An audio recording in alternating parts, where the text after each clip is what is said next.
I never in a million years thought I'd be putting these two phones together, but both phone companies have a special place in my heart. You see, Blackberry was basically the first smartphone I ever owned, and Oneplus helped put my YouTube channel on the map with the Oneplus One.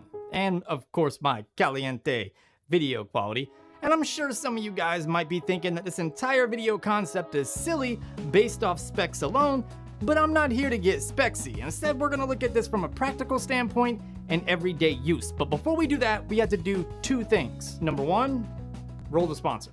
W-A-R-E. Silverware. Tupperware. Hardware. Colorware. Be unique. Express yourself. Let Colorware show you how. If you don't do it for your phone, do it for yourself.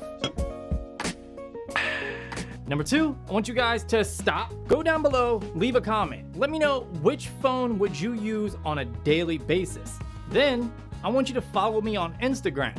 In 2 weeks, I'm gonna pick a winner for one of these two phones based upon a comment down below and of course a follower on Instagram. So make sure you do both if you wanna win a phone. Okay, so that's enough of the small talk. Let's go ahead and put these bad boys head to head and carry on with this comparison.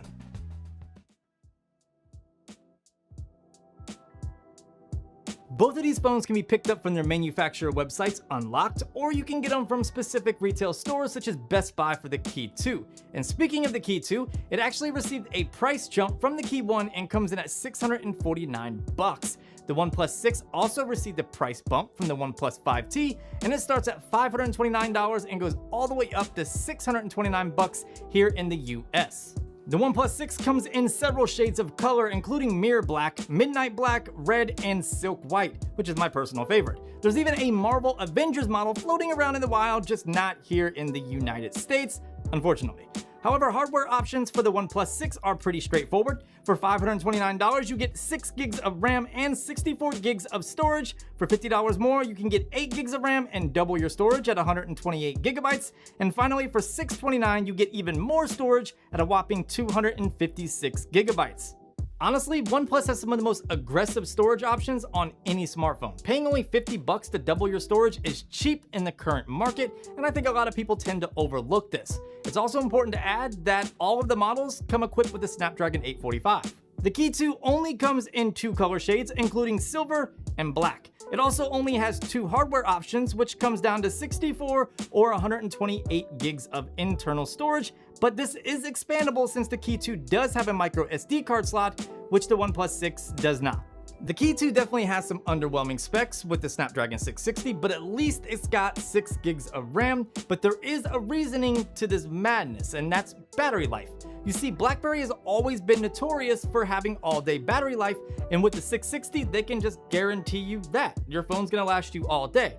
Plus, with 6 gigs of RAM, you're able to multitask like a pro.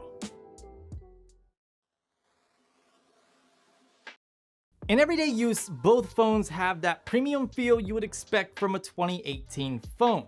However, both phones accomplish this premium feel in polar opposite ways. The OnePlus 6 features the more traditional glass front and glass back design with a screen-to-body ratio of 83.8%. The Key2 features a metal, plastic, and faux leather design that can't be misinterpreted for anything other than a Blackberry.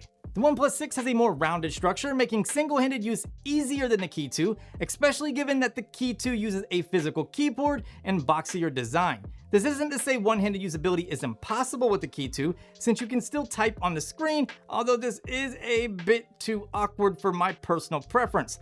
I prefer the swipe typing on the physical keyboard, which is just awesome, but at the end of the day, wasn't exactly the most accurate, at least for my use.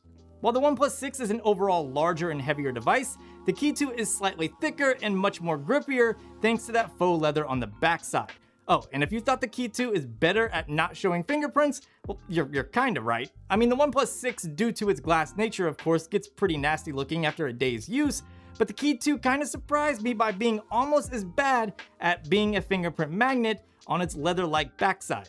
Luckily, there are case and skin options for both of these phones, so if you're a little OCD about keeping your phone clean, I suggest picking up one of the two.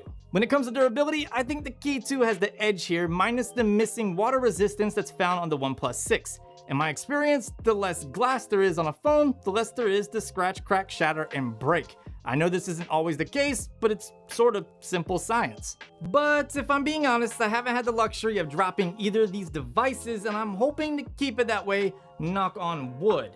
However, in normal everyday use and everyday wear and tear, I already have micro scratches on the front and back side of my Oneplus 6, and that's using a case. So yeah, science.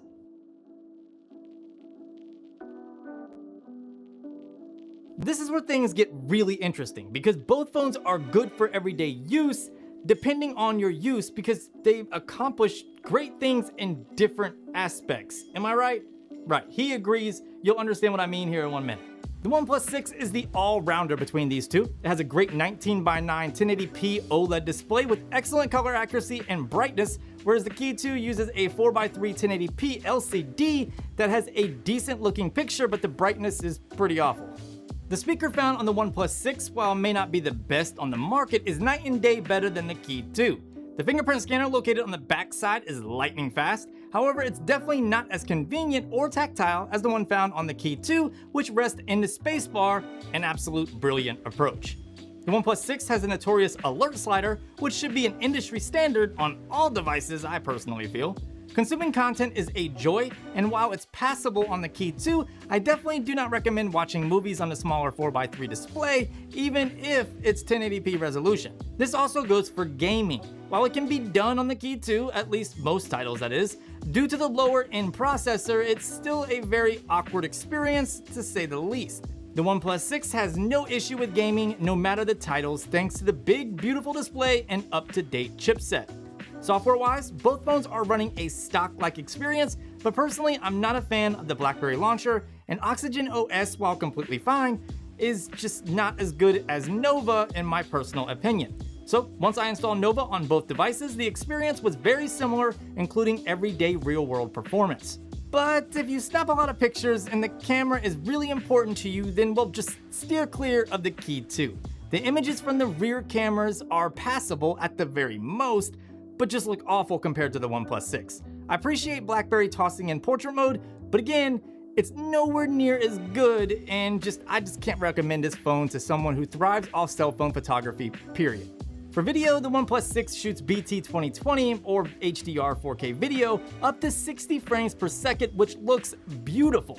The Key2 can do 30 frames per second 4K, and yeah, you guessed it, it's not good.